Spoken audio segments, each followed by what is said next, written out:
It's 1, 2, 3, 4. There we go.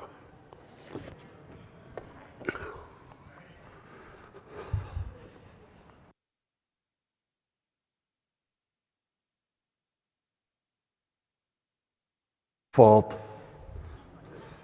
I love our youth, but our youth use this room and do live stream on Sunday evenings.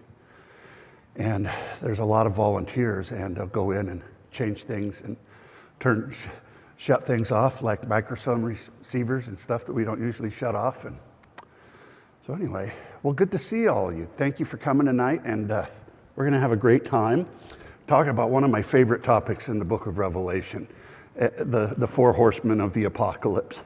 Is that just not one of the greatest concepts in all of human literature, Bible or not, that four horsemen are going to come riding out of heaven and just bring worldwide cataclysmic change? It's just one of the most vivid images. And one of the reasons I love the book of Revelation is that it's prophetic, it's from the Lord, and it's beautiful. It's just absolutely amazing. The four horsemen have been copied so many times and applied to so many different industries and wars, and I jokingly call it, by the way, I just even used it last week. That's what I call the four starting pitchers for the Mariners. I call them the four horsemen of the apocalypse. George Kirby's on the mound today, and then it's Brian Wu and Jorge Castillo, and man, these guys are just phenomenal pitchers. So don't tell me what's going on if you've got a phone and you're watching or whatever, and I doubt you are. If you're really hardcore, you wouldn't even be here, right? So obviously I'm not that hardcore of a fan because I didn't cancel tonight just to go watch them, but it's going to be a great game. So, I want to walk through a little bit. I shared kind of some of the theories of interpretation last week. If you didn't see that one, go back. It's kind of like missing the one where I talked about the American Pie song and recognizing what an apocalypse is. It borrows from imagery, it borrows from mythology, it borrows from previous apocalypses, it borrows from Old Testament allusions, and from all over,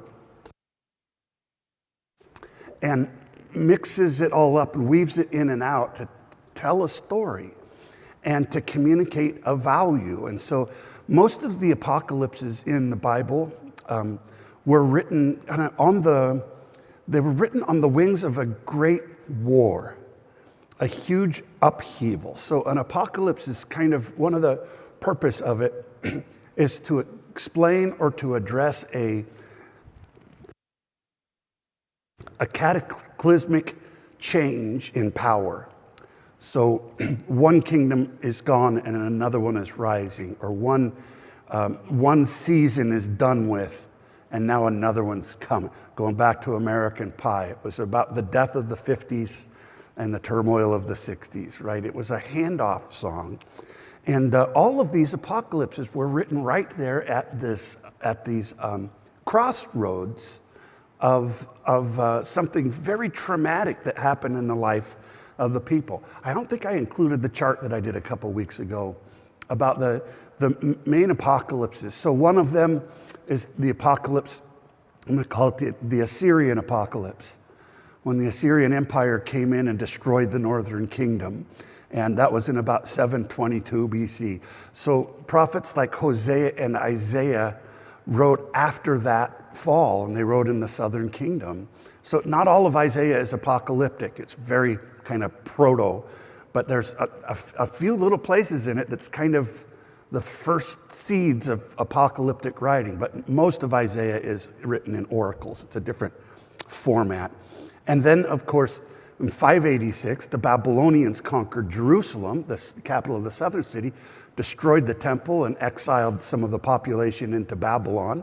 And in response to that catastrophe, Ezekiel was written. And so Ezekiel writes from Babylon about the destruction of Jerusalem. There's one in between that we're going to hear quite a bit from. Actually, it's where the four horsemen come from, is the book of Zechariah. So Zechariah was a prophet at the end of the exile.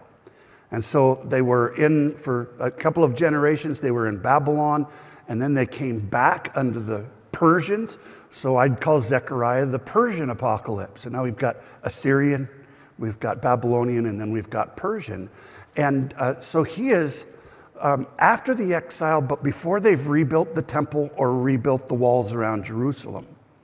And he has some very vividly apocalyptic things. He borrows from Isaiah, he borrows from Ezekiel, all the ones before, he borrows a little bit from those. And then the last one before the apocalypse of John is after the Maccabean revolt. So the Greeks took over. You could call this one the Greek apocalypse, is Daniel.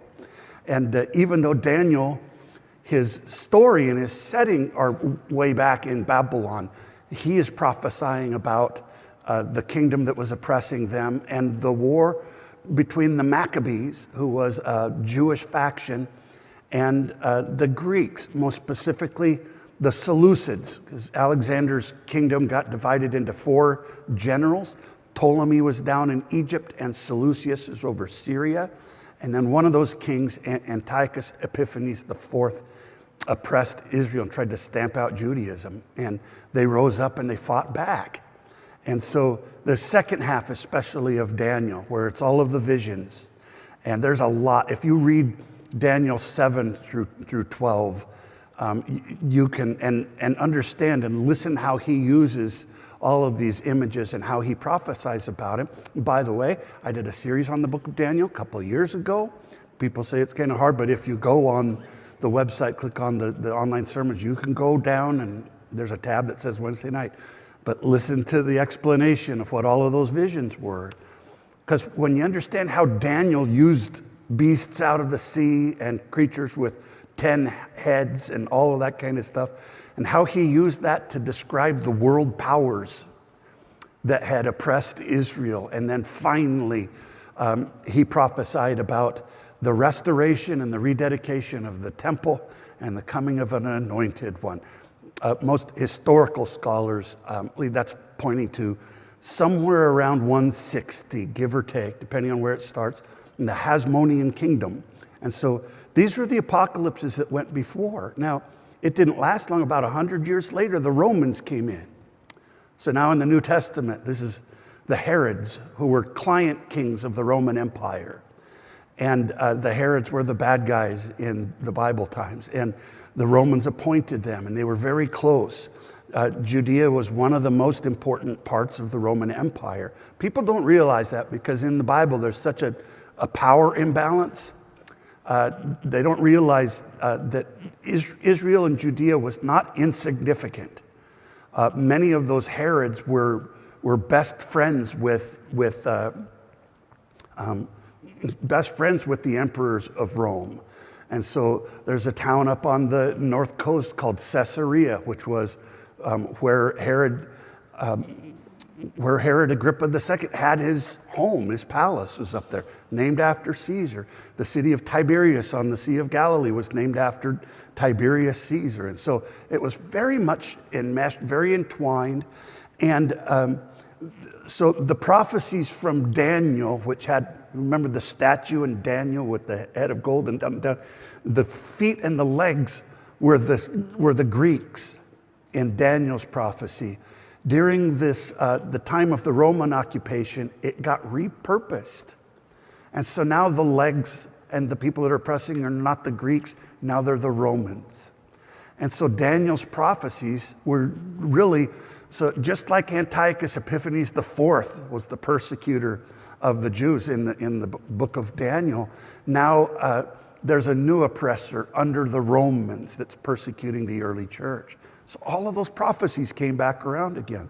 And so could you imagine, going back to this, the American Pie illustration, right? That song. Could you imagine listening to that song and trying to imagine what all of those images mean if you had never heard of the Vietnam War? Or if you've never heard of Buddy Holly? Or if you've never heard of Elvis or all those people? What would that song be about? It would just be a mishmash of weird pictures and words. It wouldn't mean anything else, right? There wouldn't be a deeper significance.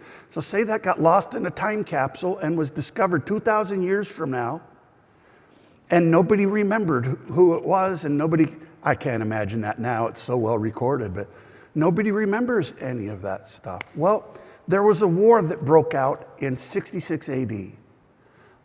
It had been brewing for a while. So, like I said, it had been, 220 years since the war with since the Maccabean revolt, which was a time that the Jews organized themselves and rose up against the empire that was crushing them and beat them. So they had a successful revolution. And now they're being beat up again, and there were many in the area of Galilee in the north and all around Jerusalem that were calling for another revolution. And so that was one of the challenges that Jesus had during his ministry, is because the prophetic and the other apocalyptic books, not necessarily the book of Revelation, but ones like First Enoch, which is not in our Bible, talk about a Messiah figure coming and being the leader of that rebellion, of that revolution to overthrow the Romans. And so that's why it was kind of a conflict. And when people asked Jesus, "Are you the Messiah?" early on in his ministry, he said, don't call me that. Because that had been the title that every one of the revolutionary leaders had taken on. And so he didn't want to be known as that until he had a chance to redefine what it meant. But this war broke out. How did it start? The best source of information, although there's more than just one, like for example Tacitus, but the war is after the Bible was written. Well, that's not entirely correct, but after the story of the Gospels. The story of the Gospels ends with Jesus being killed and then raising from the grave, and then that's where the story ends. The book of Acts goes a little bit further than that, and then it ends. The war happened after Acts. And so there's reason to believe that some of those Gospels were aware of the war because they mention it. But it's not something that if you just grow up in Sunday school reading your Bible that you know about. Maybe if you grew up Catholic, you've read the book of 1st and 2nd Maccabees, so you know about that war. But the first Jewish-Roman war is what we call it, because there was a follow-up. But the first Jewish-Roman war began somewhere in the summer of 66. And it began kind of like a civil war of sorts. There were some all throughout Israel that were loyalists to Rome. There were some, just like in the United States Revolution, there were some that thought that we should overthrow Rome and break off the shackles, resurrect the whole Maccabean spirit. It's why there were so many people whose names were Judah, by the way, because Judah Maccabee was the leader of that rebellion. And so Jesus' brother is named Judah. There was a Judas on the disciples. His name was actually Judah. We call him Judas because it's in Greek and then it sounds different, right? But there were other ones too. But a lot of people named their sons Judah because it was a revolutionary name. And so here's the gist. You can read all of this that I'm about ready to tell you. It's found in the works of a historian named Josephus. And Josephus was actually a general in the Jewish army in this war. And they got captured in a cave. And they took a suicide pact, and everybody committed suicide, and he drew the long straw, and he was the last guy. And so then the Romans caught him, and they said, "Well, do you want to die or do you want to live?" And he goes, and he looked at Vespasian, and he says, it prophesied over him. And he said, "You know what? I really think you're going to be the next emperor of Rome." So he said, "All right, you can live." And he ended up being the translator for the Romans during this. And he writes a history. He writes a book called The Antiquity of the Jews, which is about from Jewish history from way back in the Bible times on up. And he writes a book called The Wars of the Jews, or The War of the Jew. It's translated both ways. And it's fascinating.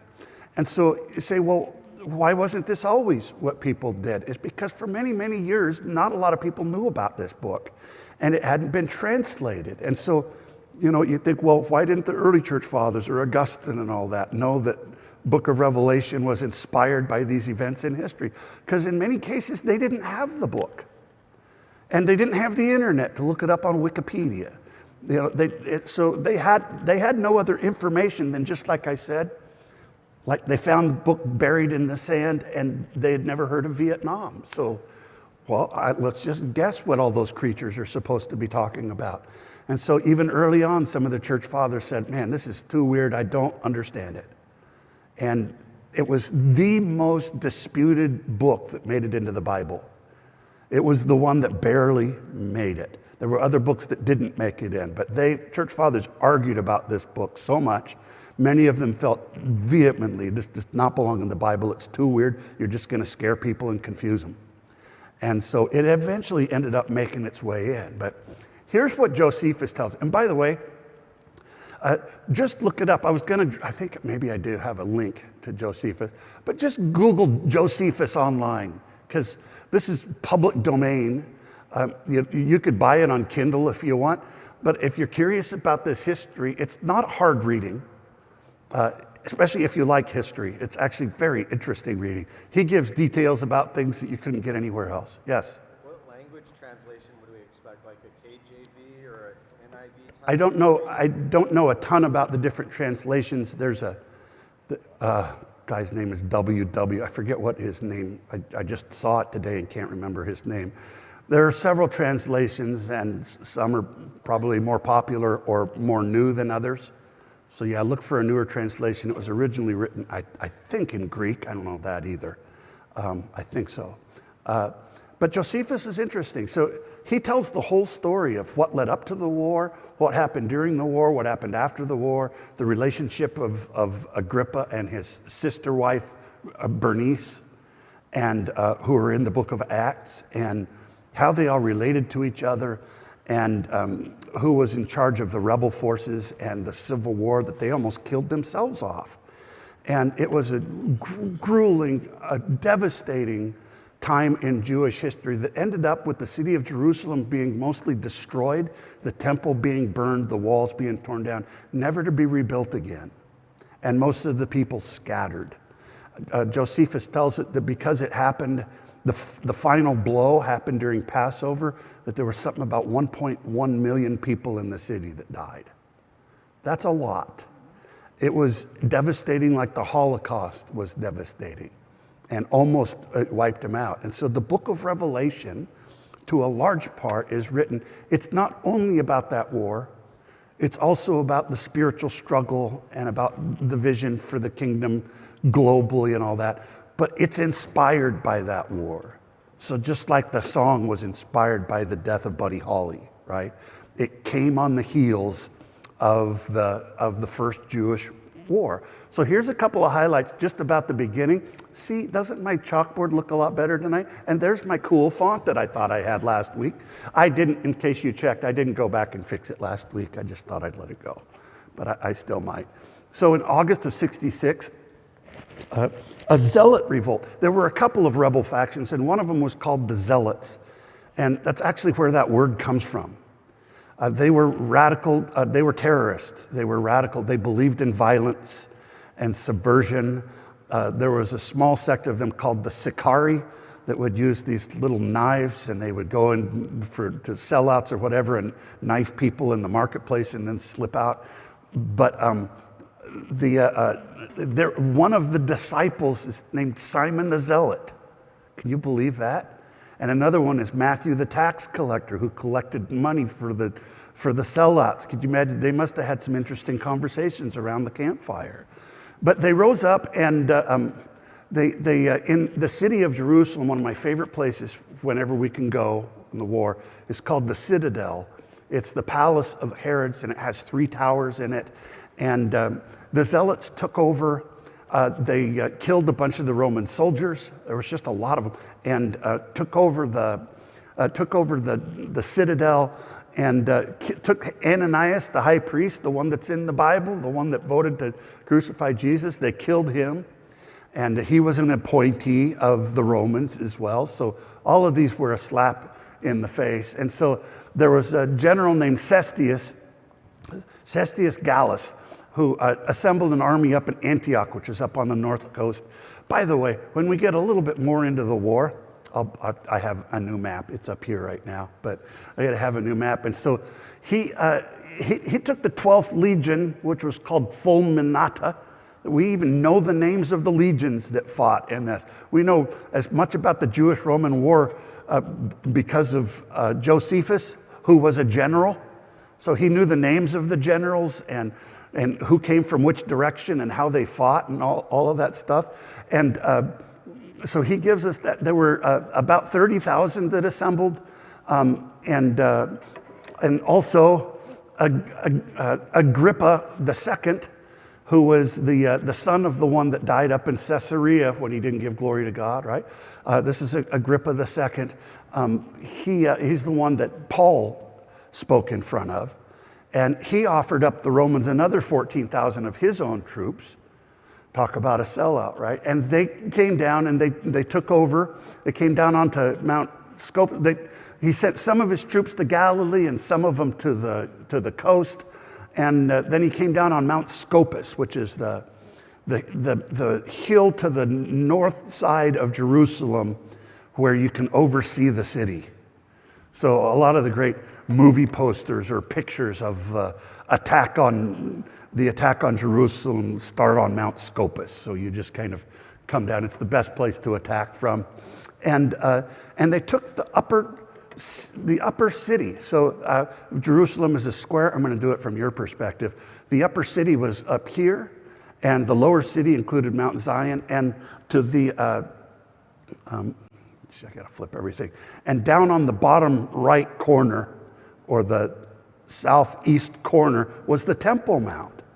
And so the Zealots took over the Temple Mount, and Cestius took over the rest of it, and they fought back and forth. I mean, all they had, he calls them darts. I don't know if they were arrows or whatever. They had darts and sticks and stones, and the Romans had swords, and they beat them back.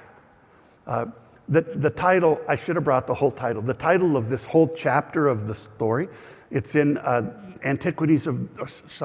Wars of the Jews, Book 2, and somewhere around chapter 19, 17 through 19. But the section of this is how Cestius abandoned the city for no good reason and ran up into the hills. But he got outnumbered, and they went down and they chased him. He went towards the coast. He had laid siege to the city for 9 days, and then he retreats to the coast.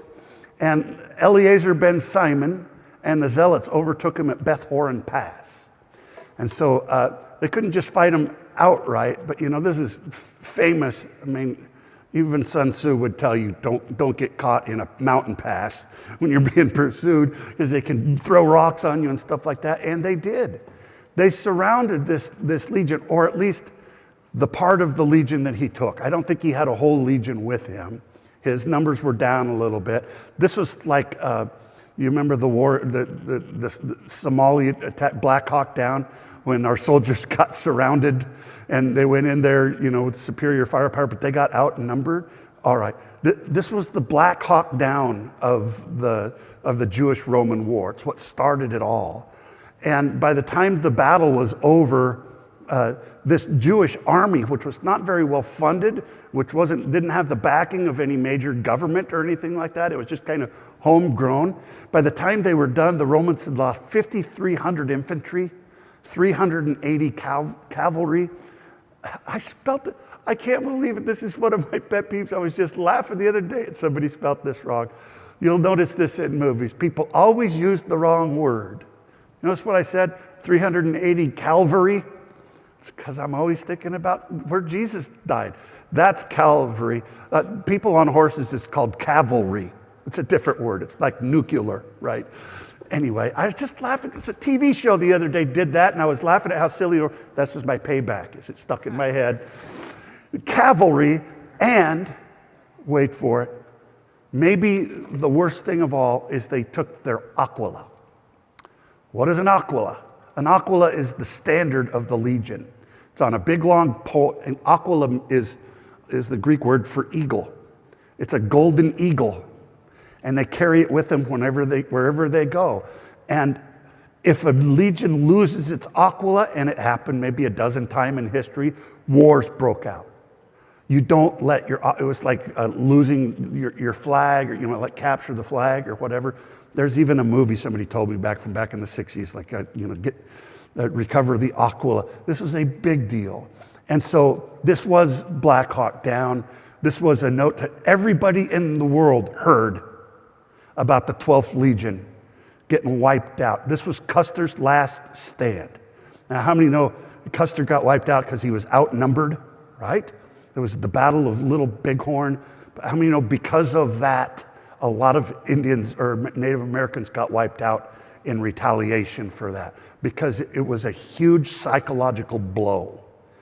So this thing right here is what started the war. And it became job number one. This guy Cestius ended up going back to Rome and dying that next spring. He didn't survive it. I don't know how he did. And by the time spring came out, Nero looked over at his two best generals, namely one of them was Vespasian and Vespasian's son Titus, his two best, both of whom are going to be future emperors. One of them halfway during this war. But he says, go get them. Go take down the rebellion. Do anything you have to. And he sent 3 legions over there, massive, massive army. And they landed on the coast. Titus took his forces, marched them up from Egypt. And Vespasian came from, where was he? He was in Corinth at the time. He landed in Corinth. And Agrippa, who was the sellout puppet king of the Romans, who had Jewish blood, but he was an imposter from most purists, you had this massive war that broke out. And so John says that at one point that there was a beast that came up out of the sea, and there was a beast that came up out of the land, and they joined forces. And so we're not going to get to those yet tonight, but just set the stage. What's going to happen next? The next thing that happened was going to change history. And it changed the Roman Empire. It really impacted everything in the Middle East, even still today. And even still to today, that temple has not been rebuilt. All right. Any questions about this? There's the reference for it if you want to look it up. If you're a history buff, it's interesting reading. Yes, George. I have a question, but Tell me. I have a comment. I've got that Josephus. You got and it? Sure. But what I'm making a comment on that in that Antiquities, he does mention Jesus. Yeah. And John, and the only reason I'm bringing it up is because people say, well, Jesus wasn't a real guy. Well, Yeah. Josephus does mention him. He said, and he was more than a man. Yeah. So that's telling me maybe the people thought that, correct? He does mention him. I forget how he spells it. He spells it weird, but most people think Josephus mentions. I can't remember if it's in Antiquities or in Wars of the Jews, which one of his books.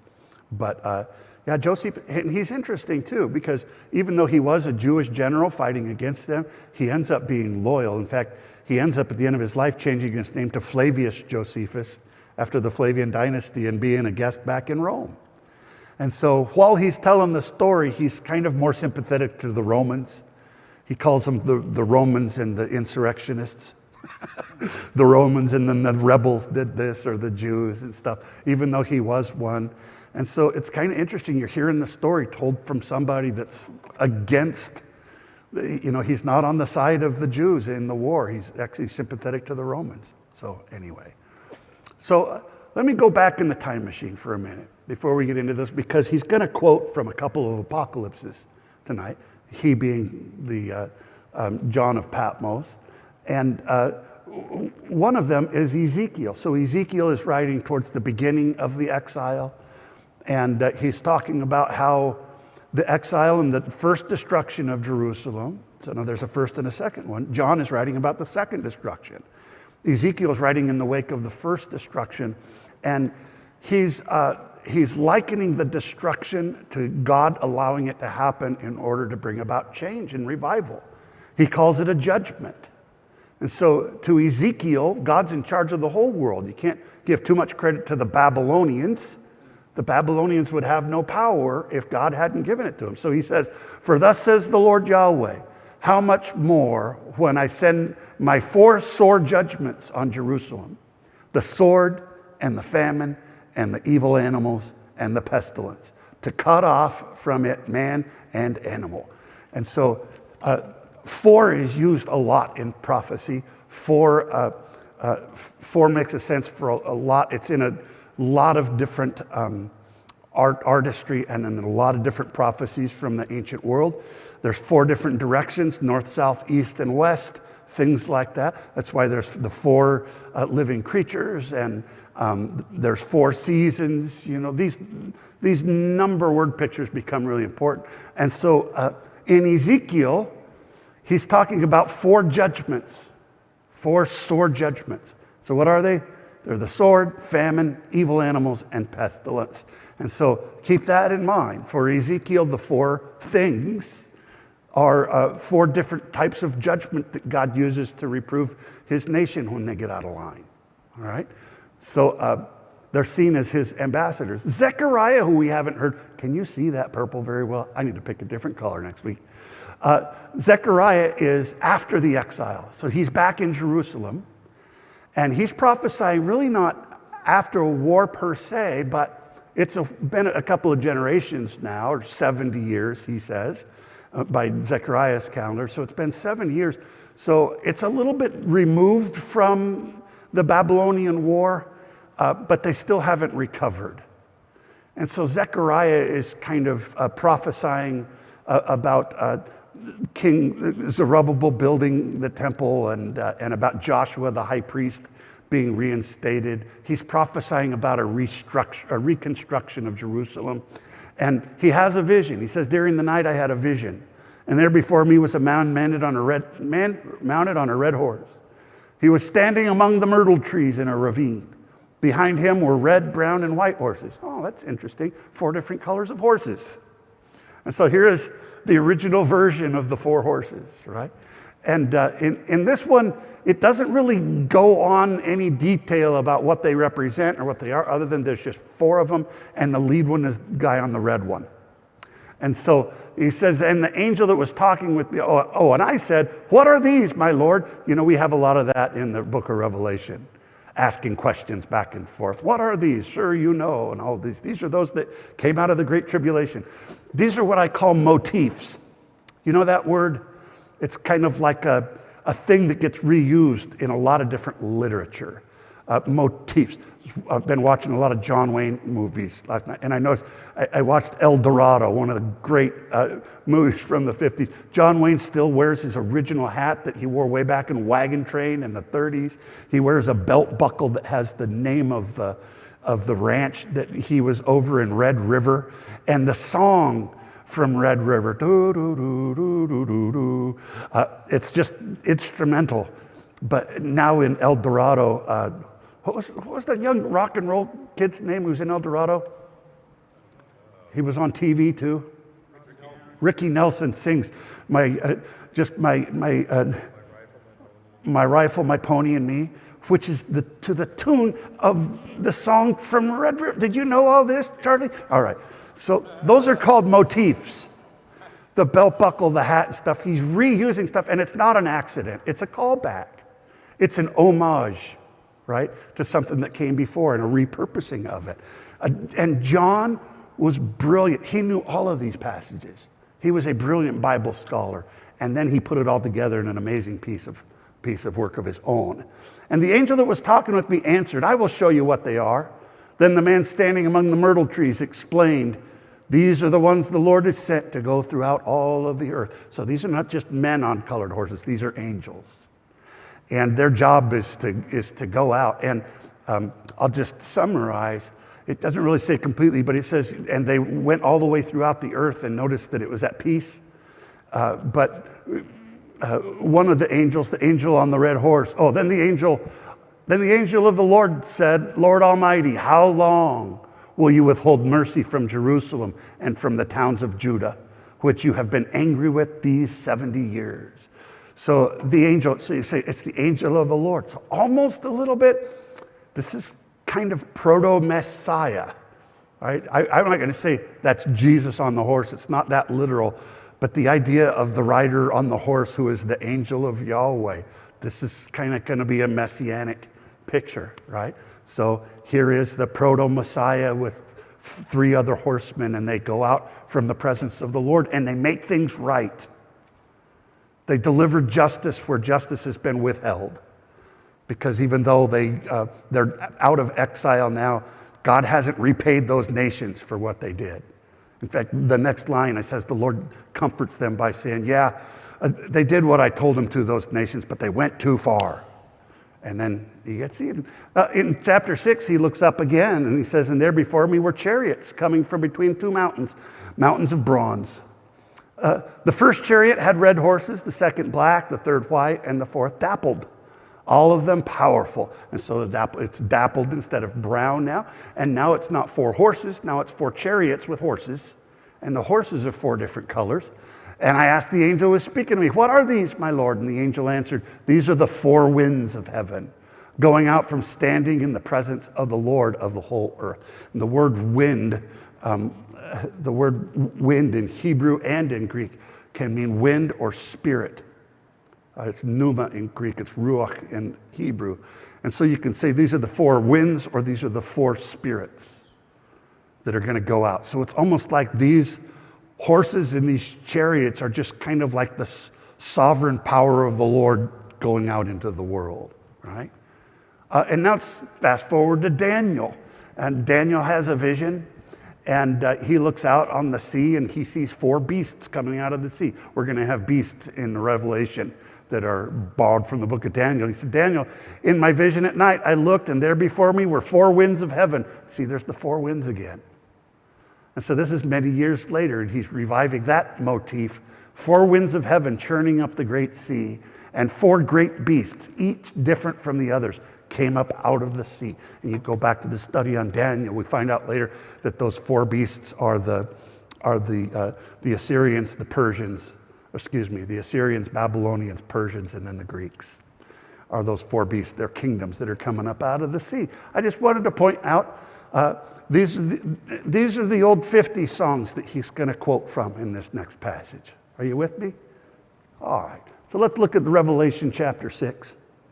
He says, I saw that the Lamb opened up the 7 seals, and I heard one of the 4 living creatures. Now, I just noticed something. This last week, I've been doing a lot of study just for this series on astrology. I know that makes it sit. And just to be very clear, no, I do not believe in astrology. and I don't believe that the writer of the book of Revelation believed in astrology. There's no place in it where he says, put your hope in the stars. He says he points you to Jesus, always.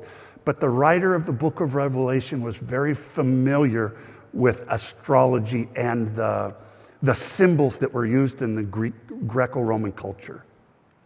And he borrows from it. It's like in the old song, Jack be nimble, Jack be quick, Jack jump over a candlestick. He kind of messes up those words. And there's more than a couple of places in the book of Revelation where it just seems almost impossible not to see him kind of mixing in some of those symbols from the mythology that was around him. And already there's one, by the way, is the picture of this lamb now is a lamb peaceful? I would think so, but this lamb is a warrior lamb, which is kind of strange unless you can make any kind of connection to the ram in the horse. Anybody know the horoscope? I know so little about it. I've had to study it from scratch. But the ram, that's my sign. It's Aries, the ram, who was a warlike thing. So I'm just kind of thinking, so I see the lamb being. Also, the 4 living creatures, do you remember the 4? So one had a face like a lion, one had a face like a bull, one had a face like an eagle, one had a face like a man. So there's a little bit of a tie-in, at least for the first 2. And so who is the lion? It's Leo. So this is the first beast. And he says, as with the voice of thunder, come and see. And behold, a white horse, and he who sat on it had a bow. And I kid you not, the word in the Greek that's bow is toxon, which is where we get the word toxotes, which is the Greek pronunciation of the name Sagittarius, who, if you know the zodiac, he's the guy with the bow. Are you with me? So I'm not making this, because those are both in Greek, it's an actual, he's actually almost using the name. The other thing is, those 3, if there's any kind of connection, and I wouldn't stake my life on it, I'm just making observations. You know that, right? I'm not talking dog. I'm just kind of making some observations, and you can take it or see the connection you want to see. But Leo, Aries, and Sagittarius are the 3 fire signs in the zodiac. I don't know if that's a coincidence or not, but there's more that's going to come. And a crown was given to him, and he came forth conquering and to conquer. And so if we go back to Ezekiel says these 4 winds these are the 4 punishments. These are the 4 judgments. And so this is like a big picture, like a launch of this giant conflict. And he says one of the just judgments that's going to come into the world because of what it's done is conquest. So you're going to see, and they definitely did. I mean, in the spring of 67, Nero fired all of his best weapons at Judea to try to subdue it once and for all. And so it's not a stretch to see that this is kind of the launch of a war, the beginning of a war. The second one is, and notice, isn't it interesting? Each one of these horsemen, it's one of the 4 living seal. I heard the second living creature. By the way, the word living creature, it sounds very nice, but it's the same word later on as we're going to use for beast, because it just means living thing, a zoon. So, beast sounds scary, and these ones are supposed to be good, so let's not call them beasts, right? But you could translate it beast. We call that in Genesis too. Yeah, in Genesis, what? Isn't it? The living creatures? Yeah. Oh, sure, yeah, they're in the flood story and all sorts, yeah, living creatures, living things. Come, and another came forth, a red horse. And so, by the way, the second living creature is a bull, which could or may or may not refer to Taurus. And then this last one, it isn't really so much, because I know we already used the Aries, the ram one, but the word is puros. The word for red is puros, which means fire-like, which points us back to Mars, and which is Roman, and then Aries in Greek. I don't know. I could be making more out of it, but it's almost like he's using things from Zechariah and from the very well-known Hellenistic, even in Hellenistic Judaism of the first century, there have been several synagogues discovered that had zodiacs in the middle of their floor. There's one up in northern Beth Alpha, which is just up north of Bet Shan, and in the middle of it all, they discovered a giant mosaic with all of the zodiac written in the Hebrew names for them. And so it was something that was still, there was some of that. And so I'm not saying that John is trying to convince us to believe in the zodiac. He's just stealing some imagery. And what the second horse is, he was given power to take peace from the earth. And so Taurus, or the bull, is an earth sign in the zodiac. And that they should kill one another. And there was given to him a great sword. So you remember that was one of the judgments that Ezekiel talked about, the sword. And that means just death. And he says, and they kill one another. One of the most horrific things that Josephus tells us is that a lot of the people that died in this war died from killing one another. Because not only were the Romans after them, but they were fighting each other. In fact, at one point, Titus kind of even took a break, and he says, we don't need to attack them, they're killing each other, let's let them do the work. And so it wasn't just Romans against Jews, it was also Jews against Jews. And where were the Christians? Well, another historian tells us that at the start of the war, the Christians took off and went up the river and found their own place and hid away from the war. And so many of them had already settled up in Asia Minor and in the places that the book was written to. And so to some extent, it's kind of just like Josephus. It's kind of retelling the story and how Jerusalem got what was coming to it, because this was a righteous judgment of God upon them because of their apostasy and the selling out to Rome and all of that. So, any questions? The third horse. When he opened the third seal, I saw the third living creature saying, the third one was a man. I haven't been able to make any connection to anything like that. It's like all of those things, like when we're talking about American Pie. Sometimes you can make it out, and then sometimes, I don't have I got no answer for that. Come and see, and behold, a black horse, and he who sat on it had a balance in his hand. The word balance is zygos, which is the Greek word for Libra. That one doesn't even need translating. It's the actual word. The word for balance is Libra. That's what he had in his hand. And the significance of this third horse, though, is I heard a voice in the midst of the four living creatures saying how do you say that word? It's a koinix. I looked it up. It's a koinix of wheat for a denarius and 3 koinix of barley for a denarius. Don't damage the oil and the wine. And so 2 of the judgments Ezekiel talks about that the Lord uses when he's going to come and judge Jerusalem, one of them is sword and one of them is famine. And so he's reusing the motif of the 4 judgments that God uses on Jerusalem, and he's combining them with the 4 horsemen from Zechariah. And he's just kind of repurposing them into a new prophecy. Isn't that cool? Brilliant. And so one of them is famine. So these phrases, so it just means scarcity. It's going to cost a lot of money for a little bit of food. And don't damage the oil and wine. At one point, the 2 factions inside the city walls of Jerusalem that were fighting with each other burned each other's food supply. And then the zealots that were on the Temple Mount broke in and they drank the sacred oil and wine out of the temple. And so all of these things, it sounds like these great apocalyptic visions and stuff, but all of these things happened to Jerusalem. And it was very fresh. The generation that he's writing to up in Asia Minor, those 7 churches at the beginning of the book, they were alive when this war happened, many of them. It happened during their lifetime. Now, it had been many years, like Vietnam ago, but they still remembered it. So even though it might be a mystery to us to figure out these, but they still had a lot of trauma and pain left over from that thing. And so they would have had no problem kind of telling what he was talking about.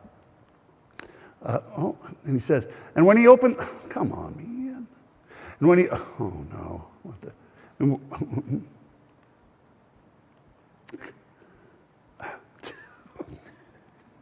it's not me, I promise. Okay, and when he opened the 4th seal, I heard the 4th living creature saying, now, here's all I say is, the 4th living creature, remember the 4 has the face of an eagle, which is the aquila that was the sign of the Roman Empire and is what got stolen. And so there's eagles that are going to show up every once in a while in this whole story. Now, aquila isn't a part of the zodiac of the Greco-Romans, but it is a centered symbol. He says, come and see, and behold, a pale horse, and he who sat on it, his name was Death. This should be capitalized. This is not just talking about somebody whose name is Death, and Hades followed with him. Hades is absolutely from Greek mythology. Hades was the god of the underworld, and it was also the name of the underworld. They were kind of interchangeable. And so here he is. No, he's not saying that death is a person, but he's using personification. And later on, death and Hades get tossed into the lake of fire. So he's talking about death in a personified manner. You remember, you go back, if there's this kind of struggling, you remember the first thing they said about the book of Revelation? Everything we're talking about tonight is happening in a dream. You remember that? So it's really hard if you're like me, taught that this is all a prediction of the future, because now I've got to nail it down to something specific. But all of this is happening in a dream. And so it doesn't have to, death can be a person in a dream. And Hades is a person. He's not saying that we should all throw out our Christian concepts of heaven and hell and adopt the Greco-Roman concept of Hades. But he's borrowing that phrase because they all knew it. Just like if I mention Yoda, you all know who I'm talking about, right? Death and Hades were riding behind the pale horse. By the way, that's where Clint Eastwood got the name of the movie Pale Rider. He's the Pale Rider. He's death incarnate, right? And Hades followed it, an authority over 1/4 of the earth to kill. By the way, In every place in the book of Revelation, wherever you see the word earth, you can also insert the word land.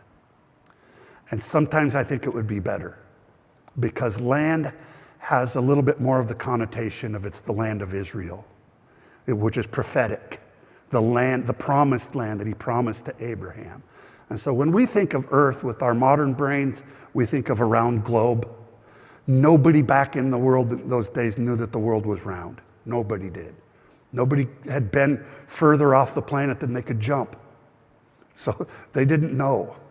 And so in ancient literature, you can't think about the word earth as meaning the entire globe.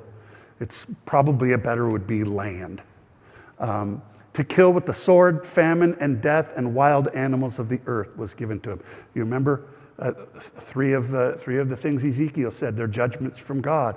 Is sword, famine, wild animals, and then death. He says pestilence, this one says death. But, you know, during wars, every war, just about more people die of famine and disease than they do from bullets. So, and it was the same in the ancient world. So lots and lots of people died. And what is he saying? He's saying, listen, the beginning. Remember? So he's going back in his dream. He's going back to the start of the first Jewish-Roman war. And he's picturing it as in heaven as God just let loose of the 4 horsemen of the apocalypse. So that the end of this war isn't just some random thing that happened because the Romans got mad. It's actually part of God's grand plan. He's in charge of human events. Do you have a question, buddy? Yeah. Do you suppose there's a significance between the white horse and death versus a black horse like we'd think of today? Your guess is as good as mine. So all of you, the significance of you could probably guess, okay, why black and why? So there's going to be sun and moon, so black, I don't know. The original 4 colors come from Zechariah. So that's why I read the Old Testament passage, because before we can know what it means to us and then what it means to John, we have to figure what was the original one. And Zechariah never puts any meaning on them. So John does. Black being death, okay. The dappled one being scarcity or disease. I could kind of see that if you had measles or something. I don't know. Really, honestly, he doesn't explain it. So your guess of why that color is connected with that thing is your guess is as good as mine. But now everybody for 2,000 years has built their stories on this story. So it's become synonymous, you know. Yeah, cool. Yeah, brother. Well, is every use of the word earth synonymous with land? No, but whether it means earth or land, usually when he's talking about the earth, he uses the word world, cosmos. Geis is more like your kingdom come, your will be done on earth as it is in heaven. So earth is more contrasted with heaven. So earth is the realm of humans. I think when he's saying this, that a fourth of the earth, he's not talking about geography, he's talking about the realm of humans. And more specifically, the realm of humans that was caught up in this war. So it might not have had anything to do with somebody living in Africa, right? So it's not, so that's it. Yeah, it's mainly by context, how you translate it. Same with Hebrew. Is this talking about land or ground or earth or world, how you translate it? And it's amazing because you just change that one little word and that prophecy becomes a little bit different. Same thing I mentioned it when we're talking about the flood of Noah. It's different when you say the whole earth was flooded than the whole land was flooded. It's a big difference, but it's the same word. So anyway, so you can tell what the people who translated it believed because they'll pick the word that fits their theory. That's why I go back and read it in weird scribbly languages. Okay, the next one is verse 9. And when he opened the 5th seal, I saw underneath the altar, which is a weird thing. So there's a place in Leviticus where he talks about the blood that wasn't used in the sacrifice, that they poured it out at the base. And underneath the altar, the souls of those who had been killed for the word of God. This is very interesting. One of the very rare places, even in the New Testament, that talks about the soul as departing and living afterwards. The Jewish concept was that the soul and the body didn't separate. That's why there's a bodily resurrection. The default for most modern Christians, that the verse where Paul says to be absent from the body is to be present with the Lord, that was very late and very Greek. That was not a very Jewish thing to say. The Jews, your soul stayed intact with your body. That's why you're resurrected. But not in this story. He says, I saw the souls. They're all underneath the altar. The souls that had been killed for the word of God and the testimony of the Lamb, which they had. And so this is kind of almost outside of time. Is this happening before or after?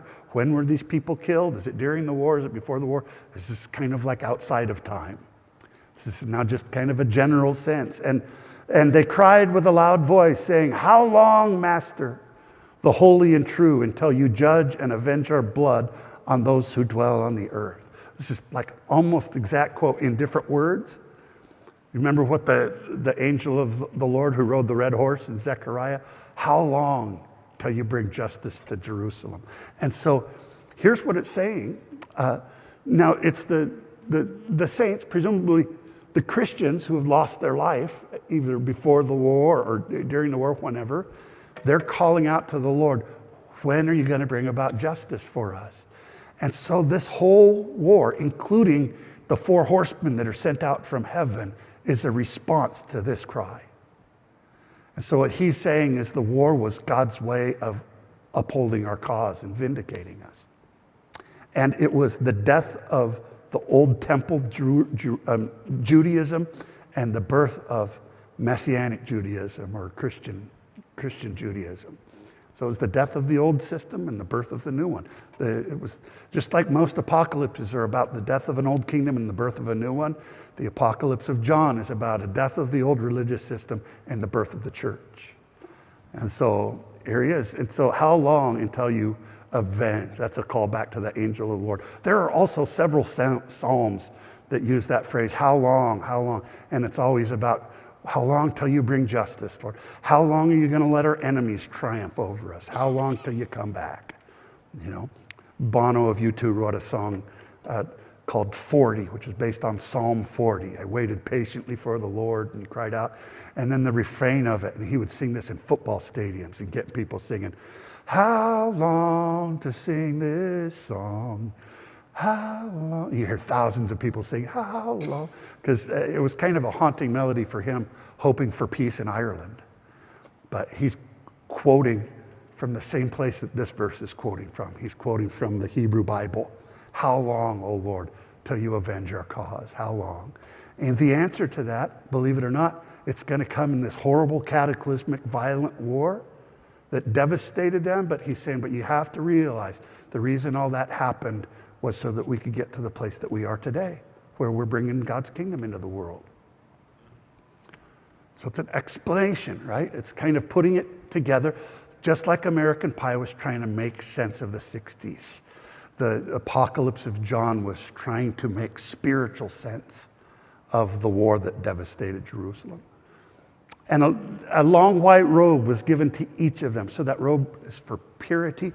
There's the passage in Zechariah is a prophetic image of Joshua the high priest, not Joshua from the Old Testament, Joshua the high priest after the exile, and God bringing him down symbolically as a representative of all of Israel, taking off his dirty clothes and putting a new turban and a robe on him, and anointing him, re-anointing him to be the high priest to serve in the temple.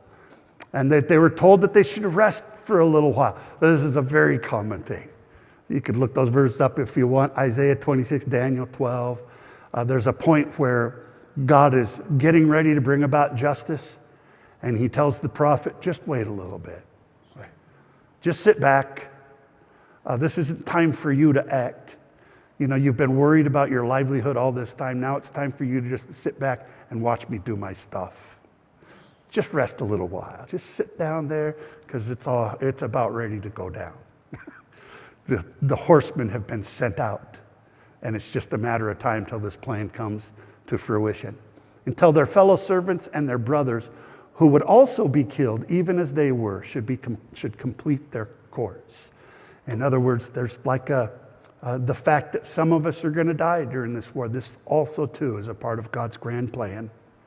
And it talks about it like there's a number that's got to be completed until this is over. And remember, the people that he's talking to, even though this is like talking about this is something going to happen in the future, the people he's talking to are living after it had already happened. So they're going back, and in the vision, he's going back in time and prophesying about this war as something that's going to be future. But for the listener, it had already happened. That makes sense? Just like he does in the book of Daniel. Remember, in dreams, you can travel throughout time and space with no problem.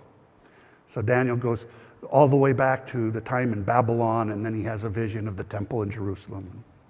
Yeah. Questions? What are we doing? We're almost there. We almost out of time? Is this time? I can't remember when we are done. Every time I get done last few weeks, they're still praying out there and stuff, so I don't feel bad. I saw when he opened the sixth seal, and there was a great earthquake. So earthquakes happen a lot in apocalyptic visions. This is a sign. So this is an earthquake for them. It was a portent that some world change was coming about. And then the sun became black as sackcloth made of hair, and the whole moon became as blood. These are two very common images. So what is this talk? So the sun becomes as black as sackcloth. You could think, he's not talking about a literal solar eclipse, but covering the sun with sackcloth is a phrase from Isaiah 53. And the moon becomes red as blood. So this happens every once in a while. You know what causes a blood moon? It's a lunar eclipse. So the earth gets between the sun and the moon, and it doesn't block the moon out completely, but the earth's atmosphere causes the sun rays to turn to a red color. And they happen on a regular basis. They happen just a part of the orbit cycle. We can predict when they're going to happen again, and we can predict when they happened in the past. This is why it really, I don't know. I'm usually very understanding when people come to me with a new book or a new theory or some prophecy they have. But a few years back, some of our more prominent prophets were talking about the 4 blood moons. And oh no, if there's 4 blood moons, don't you know what the Bible says? When it's a blood moon, that means it's the end of the world. And I said, no, that means the earth came between the sun and the moon, and it happens all the time. Oh no, but there's 4. You don't understand, Pastor Mike. It's the Bible says this. This preacher says it's going to be the end of the world. Well, it wasn't. I could have told you that. I did tell you that. Anybody that come, I said no. And I just, to the core of my being, I don't believe in numerology. I don't believe in astrology. I don't believe that the stars and the planets predict my future or make my choices. God's given me a free will, and he's given me the Holy Spirit to lead me and guide me. Are you with? Just to be clear, I don't believe in astrology or in astrological signs, that a blood moon is an omen about something happening on the earth. But in the ancient world, they believe that stuff. And John uses a lot of this kind of language. That doesn't mean that John believed that there was going to be a blood moon when the war broke. It just means he's borrowing language from the Old Testament and using it again. So what does it mean? The moon turns black, or the moon turns red. There's 2 colors, by the way, of 2 of the horses. The sun turns black, the moon turns red. So you've got black and red that come back in. Just kind of weaves in and out like that. And this was basically saying, what emotion does this give you when the sun turns dark and the moon turns red? Ominous, eerie, ominous. I've got a pit in my stomach. Something really bad is about to happen. My whole world is coming down. The world as we know it is coming to an end, signified by the heavenly planets. That was the reason in the creation story in Genesis, it says God set the great lights in the sky to serve as signs. But there are other places too that very strongly in the prophets say, do not look to the signs to predict your future. So I just could not believe it anyway, I won't even tell you who wrote the books, but Christian professors were saying, oh no, this predicts the end. I said, guys, that's astrology. That the heavenly bodies are predicting the future or determining when God is going to do something, it's just not biblical. Anyway, I'm off that soapbox now. I don't know if you could tell, I'm a little bit passionate about it. You know why I don't like superstition and astrology? Because it hurts people. And I love people. That's the things I get excited about or upset about, is when I see people being led astray. I don't like that.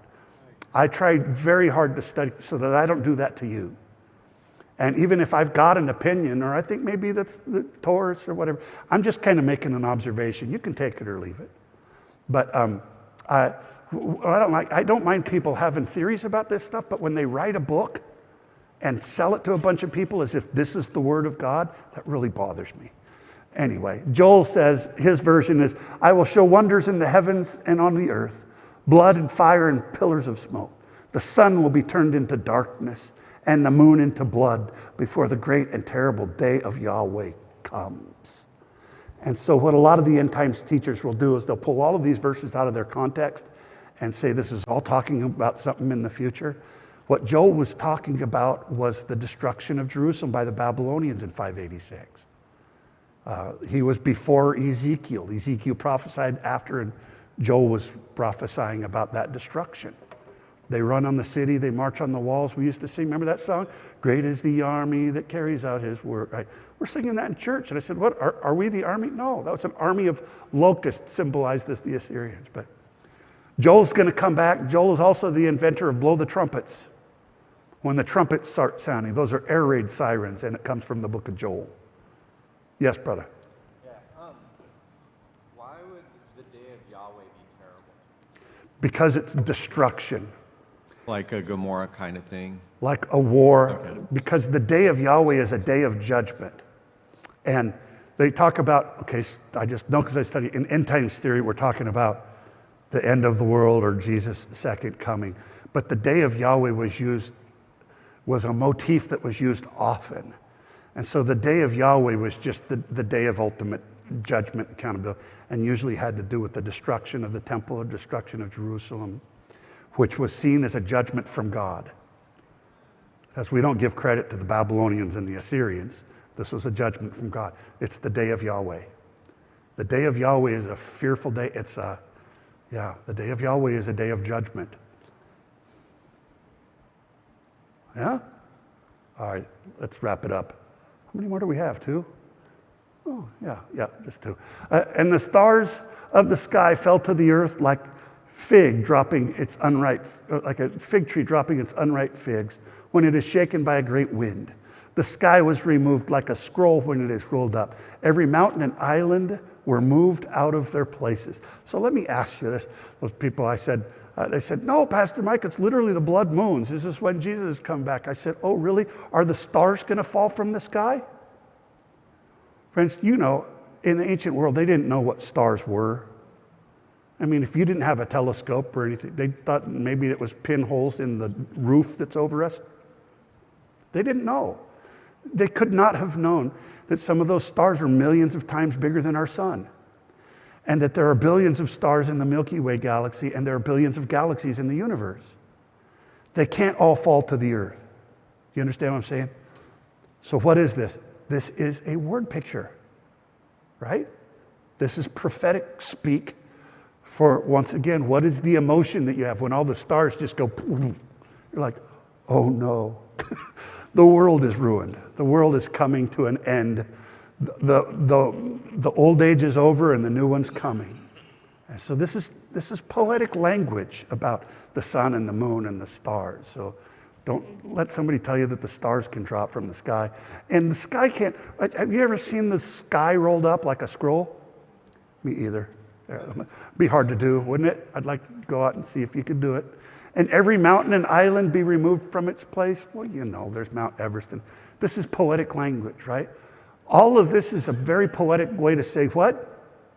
The world as we know it is coming to an end. Our world. The reality that we've had up until now is not going to be anymore after this. And Isaiah's version, from clear back when the Assyrians attacked in the 8th century, the army of the sky will be dissolved. The sky will be rolled up like a scroll, and its armies will fade away as leaves fall off the vine of a fig tree. Motifs that got reused hundreds of years later. The fig tree. Anyway, yeah. The image is the reverse of creation, too. Yeah? The image is a reverse of creation. So once again, it'll take me off on a whole other rabbit trail.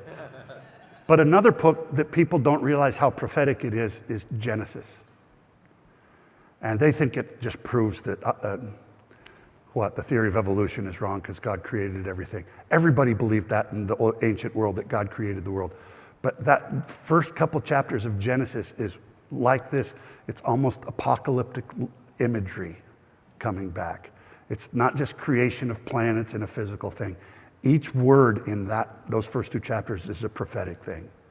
The separation and all that. It's a sermon, and it's beautiful and amazing. And there's going to be some words he borrows from the creation account on several occasions. Yeah, he does. The kings of the earth and the princes and the commanding officers, the rich, the strong, and every slave and free person. So this cataclysmic transition, it's going to affect everybody big and small. Every king of the earth, everybody all over, no one's going to escape. They hid themselves from the caves and in the rocks of the mountains, just like they did in those verses in Isaiah. And they told the mountains and the rocks, fall on us and hide us from the face of him who sits on the throne. Hosea, who I don't think we've quoted from him yet, maybe we have. Hosea has that, and he says to the mountains, fall on us, because, woe is us. This kind of idea. And from the wrath of the Lamb. Isn't that strange? What a strange juxtaposition. You don't often think of lambs as being the symbols of wrath. But this ram is not nice. This lamb is coming to avenge evil and set things right. He's coming as a warrior. And the wrath of the Lamb, from the great day of his wrath has come, and who is able to stand? That's a phrase from Joel and Malachi. In the day of the Lord, who is going to be able to stand? So I have a theory on this white horse, because at the beginning... Put it a little closer. At the beginning of Revelation, Jesus had white hair. Yeah. And then now you have a white horse, and now you have a lamb that's bringing wrath. Right? Those are 3 different things. Okay. The white hair comes from Daniel. Okay. It was the kind of the spirit of David coming back to hand off the keys to the kingdom. And then in the beginning of the book of Revelation, now it's Jesus is that one that's coming back to hand off the keys to the church. And now he has white hair. Now he sits on David's throne. So Jesus is the culmination of the whole story. Pretty cool. Hey, take a minute, and if you have questions, feel free to ask, but take a minute and tell somebody what's the one takeaway from tonight? What was the one that stuck out to you? Is this interesting to anybody? You're still coming, so you must enjoy it somewhat, but it's been fun for me. Every time I study through the book of Revelation, I see different things, because I'm always learning. Charlie. Could this, in 11, where they're talking about those under the altar, crying out, and he says, no, not till everything has been done. Right. Does that have anything to do with the prognostication in Ezekiel 10, 11, 12, where he talks about 2/3 of the population will die from animals, sword, and pestilence? Yeah. One's a quote from the other. So there's nothing like that that's a coincidence. It's quoting from, yes, Revelation is very aware of those prophecies in Ezekiel and reuses them. Once again, before I let you break up, I'm watching Red River, and they get to the river and they're going to cross it, and he says to John Wayne, "What river do you suppose that is?" And guess what he says? "Red River, I suppose." I looked at Molly and he says, "What a coincidence." Of course, that's not a coincidence. You get the joke, right? It's not a coincidence. And there's none of it's there in a coincidence in Revelation. He's quoting back, calling back that idea. So, Red River. I had 2 Red Rivers tonight. Together. That's a great movie, by the way. Yeah.